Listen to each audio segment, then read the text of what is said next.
O Concello de Pontevedra está obrigado a devolver os terreos da Canicouba.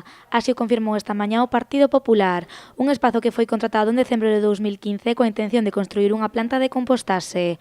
Agora, tras 4 anos en executar o proxecto, o contrato, segundo os populares, quedaría extinguido.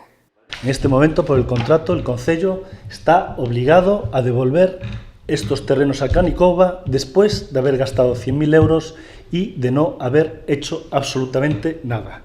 Han tirado el dinero de los pontevedreses, han gastado para nada el dinero de todos los pontevedreses. Es un derroche y una falta de cuidado con el dinero de todos que no es admisible.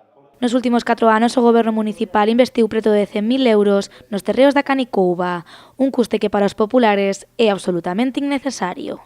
Creo que el Concello de Pontevedra está tirando el dinero de los pontevedreses, lo hemos dicho. Creo que el Concello no tiene claro lo que está haciendo. Creo que el Concello en estos 4 años no ha sido suficientemente ágil y ha sido absolutamente incapaz de dar una salida a estos terrenos, y creo que aquí se ha tirado el dinero de los pontevedreses y a nosotros nos preocupa. Esperar a ter un proxecto definido ou renovar o contrato. Esas son as dúas opcións que ten agora mesmo o Goberno municipal.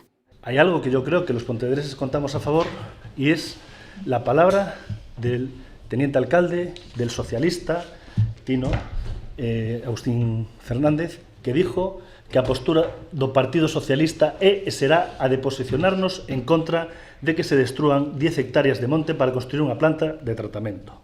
Por lo tanto, nosotros confiamos en que el señor Fernández mantenga su palabra, confiamos en que lo que se va a hacer ahora es esperar, no seguir tirando el dinero de todos los pontevedreses, y cuando tenga el proyecto cerrado y orientado, realquilar estos terrenos. Rafa Domínguez falou tamén esta mañá da proposta de Sogama de construir unha planta de compostaxe na provincia. O Popular pediu ao Concello que colabore con esta empresa para poder complementar ambos proxectos.